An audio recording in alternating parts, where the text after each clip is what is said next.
Je voulais réagir par rapport à cette question compromis à l'africaine. Pour dire que, voyez-vous, madame, c'est justement ça qui doit changer dans nos rapports avec la France en particulier, mais l'Europe en général, l'Occident. Votre façon de voir les choses lorsqu'elles se passent en Afrique. Quand il y a des irrégularités aux élections américaines, on ne parle pas de compromis à l'américaine. Lorsqu'en France, il y a plusieurs années maintenant, lors des années Chirac, il y a eu un scandale sur des électeurs décédés qu'on a fait voter, on ne parlait pas de compromis à la française. Je crois qu'il doit y avoir du respect dans la considération que nous avons les uns envers les autres. Nous n'avons aucunement l'intention de galvauder l'opinion de nos électeurs. Le processus électoral est entamé.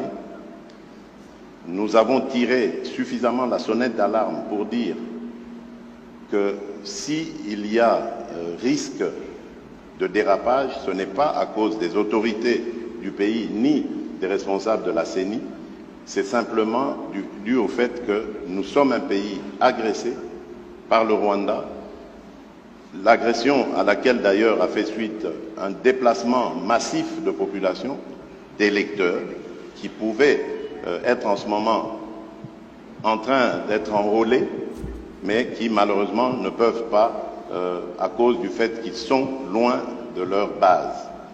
Et à cause de cela, nous risquons de prendre du retard dans l'enrôlement.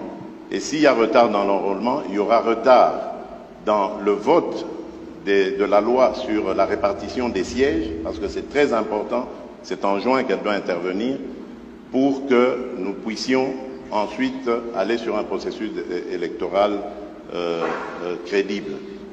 Sans cela, jusqu'à ce stade, je ne sais pas comment nous allons nous y prendre. Est-ce qu'il faut stopper le processus d'enrôlement des électeurs en attendant que la paix revienne, avec le risque que cela impacte sur le respect du calendrier, ou faut-il continuer le processus en ne prenant pas en compte les populations nombreuses de déplacés de guerre? C'est ça qui peut poser problème. Et si demain, nous allons aux élections dans des conditions difficiles, vous parlerez de compromis à l'africaine, alors qu'aujourd'hui, ces mêmes Africains sont en train d'attirer votre attention sur cette ignoble et injuste agression due au fait du Rwanda, et demandons même des sanctions. Personne n'en parle.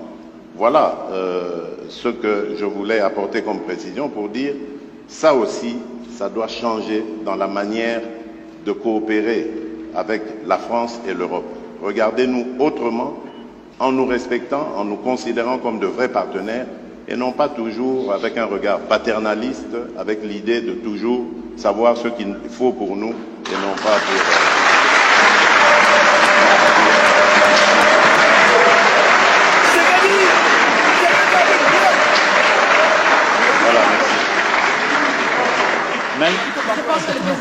Oui, malgré les vivas, si le président Tshisekedi m'y autorise, je voudrais apporter un commentaire au commentaire. Je m'explique. D'abord, je pense que c'est très bien parce qu'on lève beaucoup de malentendus à travers ce jeu de ping-pong.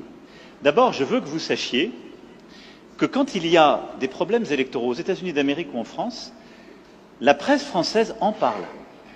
Elle les dénonce, elle l'explique, elle s'en saisit, et elle en parle de manière aussi intraitable qu'elle le fait quand elle parle de vous. Donc il n'y a pas de double standard. Ce qui serait inquiétant, c'est si la presse française n'en parlait pas pour vous, mais elle en parle aussi pour nous. Mais pas de compromis. Non, mais elle parle de tout, elle parle de malversation quand il y en a. Elle parle beaucoup plus, elle va beaucoup plus loin, il n'y a pas de sujet. Elle essaie de dire la vérité, c'est le travail d'une presse indépendante. Et donc, il ne faut pas être choqué que la presse, quand elle a écho, quand elle entend des oppositions qui disent qu'il y a des problèmes, vous pose la question. Ce serait un double standard si elle disait on est en Afrique, donc on ne pose même pas la question, ce n'est pas un sujet. Non, elle pose la question, mais elle le fait aussi chez nous. Chez nous.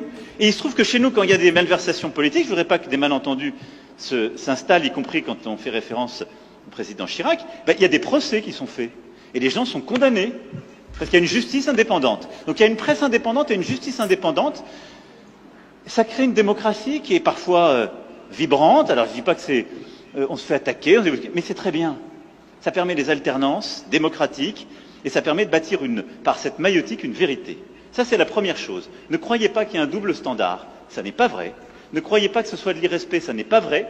Parce que les journalistes français, européens ou américains posent les mêmes questions à leurs dirigeants chez eux. La deuxième chose, et ça me permet d'insister, parce que le président a parlé de la France en répondant à la question. Quand un ou une journaliste française pose une question, ça n'est pas le gouvernement de la France. Et c'est bien comme ça. Mais il ne faut pas tout confondre. Non, parce que non, mais c'est pas une position de la France. Je faisais allusion. Parce qu'il n'y a pas, il y en a eu. Je faisais allusion au propos de Le Drian. Lui, il est officiel français. Oui, mais le compromis à l'africaine, c'est Le Drian, c'est pas la journaliste. C'est exact, mais ce compromis. Mais cette formule, président, on sait d'où elle est sortie et on sait le contexte électoral. Non, mais on sait le contexte électoral. Et il n'y avait pas de caractère de mépris dans la formule de Jean-Yves Le Drian. À Nairobi, d'ailleurs, grâce à toi, on a pu s'expliquer avec eux. Et la France a beaucoup œuvré, ça le convient, pour qu'il y ait alors une alternance, qui n'aurait pas été à ce moment-là un mécanisme spontané. Je ferme cette parenthèse, mais je voulais faire cette précision. Pardon. Merci, très bel échange. Qui c'est que dit? Il est un garçon. Il devient un garçon. Quel est un garçon?